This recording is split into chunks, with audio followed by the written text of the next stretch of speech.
The Dwemer, also known as the Deep Elves or the People of the Deep, are one of the most well-discussed and theorized topics in the entire Elder Scrolls series, and for good reason. You see, they are one of the great and long-lost civilizations of Tamriel, that if the rumors are to be believed, mysteriously vanished in an instant, only leaving their ruins for us to discover and study today. During their heyday, the Dwemer were a very non-confrontational race, who built massive cities and megastructures deep beneath the surface of Nirn. They dwarfed all other civilizations on Tamriel from a technological standpoint, mainly due to their mastery of what is called tonal manipulation. They would construct massive acoustic contraptions, referred to as tonal architecture, deep underground in large domes that were said to have power to alter the very reality of space-time itself. The structures produced sound waves that could terraform large cave systems, create holistic and powerful medicines, and by all accounts, even see into the future. It was the foundation from which the Dwemer found their power, and even in modern-day Tamriel, thousands of years later, no race or civilization has even come close to harnessing this power that the Dwemer had already achieved mastery of. This means that the ruins we stumble upon in many of the Elder Scrolls mainline games are much more advanced than even what we see in the great towns of our eras that we play in. These impressive accomplishments even led the Dwemer to reject a belief in the gods of Elder Scrolls, along with the Divines and Daedra. Not that they didn't know they existed. After all, gods and magic is very prevalent in Elder Scrolls. It would be impossible to reject they exist. However, the Dwemer didn't see them as most races do. They instead saw them as equals. The Dwemer simply postulated that with further mastery of tonal manipulation, they too would have the powers that the gods held over them. Sadly though, this may have actually resulted in the Dwemer's ultimate downfall, and one of the most horrifying moments in the entire series. During their empire's reign, the Dwemer were in constant conflict with the Chimer, another powerful civilization of its time, and a large war was taking place in an area around Morrowind, and more specifically around Morrowind's great volcano, Red Mountain. Even with all the Dwemer's superior technology, they could not hold back the Chimer forces and their magics, assisted by the Divines and Daedra, who despised the Dwemer for their beliefs. After losing almost all of their foothold in the region and being pushed back to their base at Red Mountain, with their backs against the wall, a Dwemer leader named Kagurnak did the unthinkable. Using the most advanced and sophisticated tonal manipulation techniques possible, he began to extract the heart of Lorkhan, which was deep hidden within Red Mountain, the heart of the banished god who created Nirn in the first place. And just as the heart was activated, in an instant, a flash of light overcame the entire region of Tamriel, and in that moment, all Dwemer disappeared. Right in the heat of battle, this entire civilization and their people were gone forever. Their weapons lay dormant on the ground. Their underground cities were now wide open and untouched, which is how we're able to see them today. So what exactly happened that fateful day at Red Mountain? What did the Dwemer truly do with the heart of Lorkhan? Had they finally found a way to transport into the realm of the gods, finally fulfilling their prophecy of being on the same plane as them? Or had they gone too far? Had their own hubris damned their entire race to death, trying to mess with magics and powers they did not truly yet understand? It's a mystery even many Bethesda developers have spoken on many occasions, even Daddy Todd himself. But it's because of that we will purposely never get any definitive answers, most likely. The best proof we may have is actually a supposed surviving Dwemer named Yagrum Bargan, who we meet in Morrowind, who does in fact tell us that he is the only remaining and surviving Dwemer, spared by the gods as a sick joke. He seems to believe that the Dwemer may be stuck in some other unknown realm, and there may eventually be a way to get them out.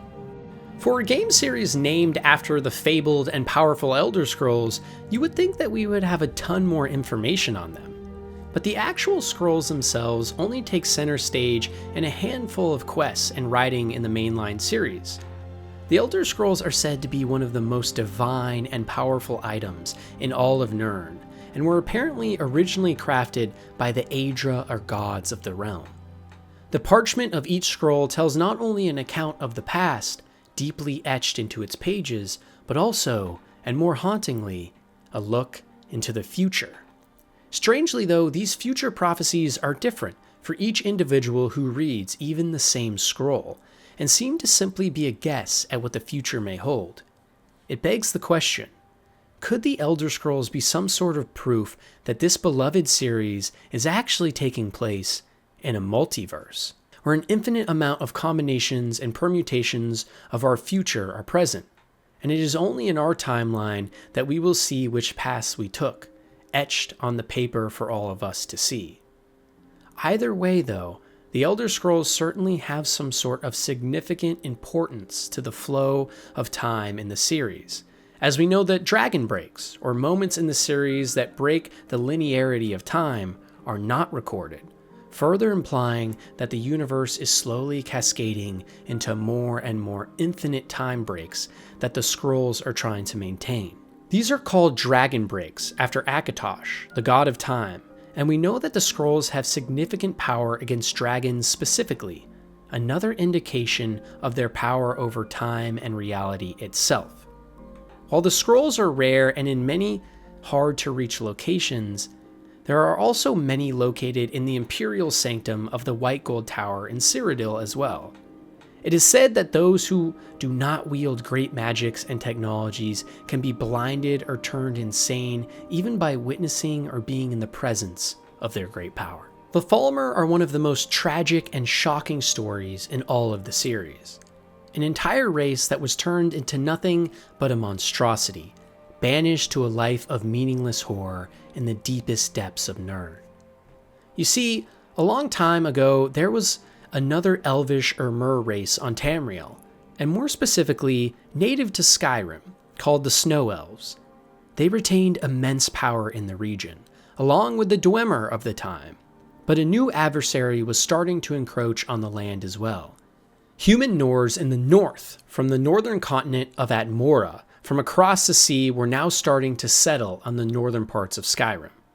And for some unknown reason, maybe due to the Nords finding an ancient relic, that being the Eye of Magnus, the Snow Elves launched an attack on the Nordic capital of Skyrim, Sarthal, slaughtering countless innocent Nordic peoples.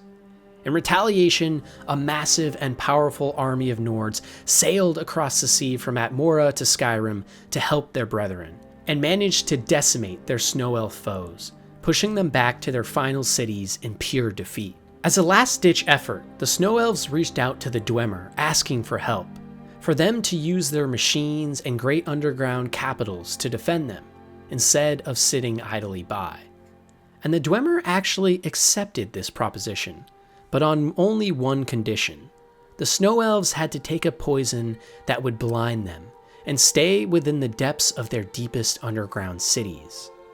The original story states that this is how the Falmer were born, that the Dwemer blinded them all, and then used them as a giant slave workforce to create more massive tonal architecture. But the problem with this is, why would the Dwemer actually need this? They already had massive robotic machines that did all the work, and for a usually peaceful race, simply subjugating the Snow Elves to such torture for no reason seems out of character. On top of this, how did the Snow Elves go from this to this? Certainly the lack of sunlight and blindness would have caused some alterations, but becoming the monster we know now as Falmer seems like a bit of a stretch. More modern theories from many YouTubers like Avarti actually presume that this radical transformation into Falmer monstrosity may have actually occurred for a different reason. As we know, the Dwemer had an obsession with ascending to the realm of the gods, as they saw themselves as equals. So what if the Snow Elves were actually being used in some sort of experiment, to see if they could be transcended into a new realm as a guinea pig, before the Dwemer actually tried it on themselves?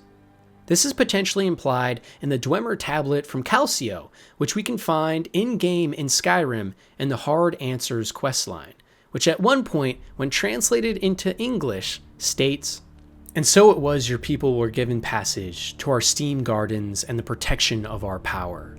Many of your people have perished under the roaring, snow-throated kings of Mara, and your wills were broken. Only by the grace of the Dwemer did your race survive. We did not ask for thanks, for we do not believe in it. We do not ask for gratitude, for we do not believe in it. We only request that you partake in the symbol of our bond, the fruit of the stones around us. And as your vision clouds, as the darkness sets in, fear not. Know only our mercy and the radiance of our affection unbinds your bones to the earth before you, and sets your final path to the music of your new eternity." This tablet seems to be a record of the agreement between the Snow Elves and Dwemer, and if true, it implies that this guinea pig theory is most likely correct.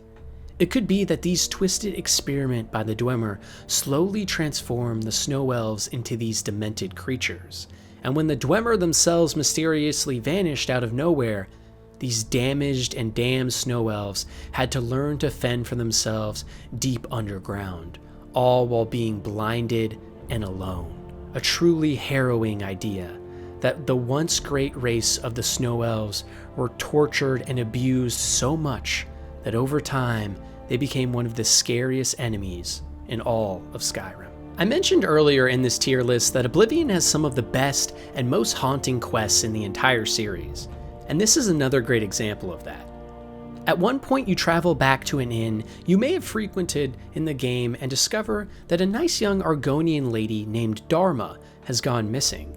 Her mother instructs you to search for her along the route she took, and this takes you to a small and run-down town in the middle of the forest, called Hackdirt. The residents here are extremely creepy, with many ignoring you or being short with their answers, having discussions about why you are here behind your back, and one patron who will even follow you around the city everywhere you go, watching everything you are doing.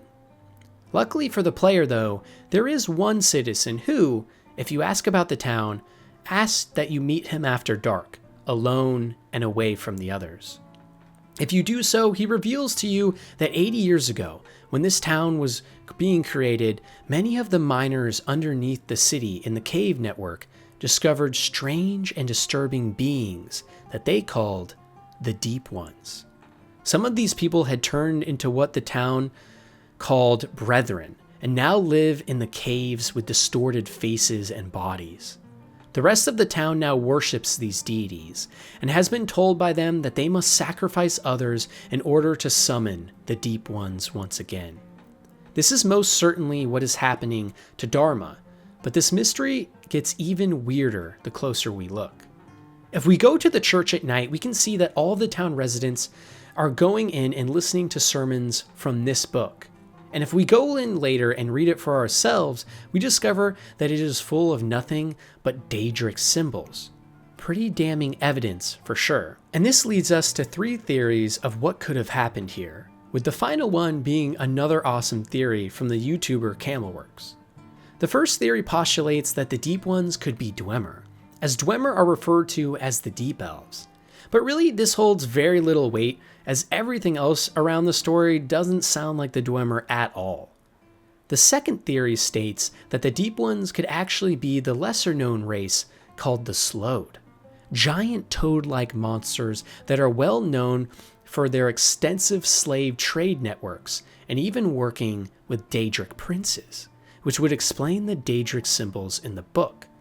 Even more interestingly, if we translate this book in the church, it translates exactly to a book written by a Slowed in the Elder Scrolls offshoot game Redguard, word for word. Either this is an Easter egg or a very specific clue as to what the Deep Ones really are. The Deep Ones being Sloweds would make so much sense, as they could be asking for sacrifices for their trade routes or to some Daedric prince. And the final theory argues that the Daedric book in the church is in fact just a straightforward clue that the Deep Ones are Daedra. And more specifically, the town is sacrificing to either Lord Dagon, one of the main adversaries in the Oblivion main game, or even more likely Molag Bal, as this would explain the sacrifices specifically, as Molag Bal is keen to receive blood and soul sacrifices. Either way, there is a harrowing voice we can hear deep within those caves, beneath the town of Hactor, the only instance of this line in all of Oblivion. So something very clearly sinister is happening in this town.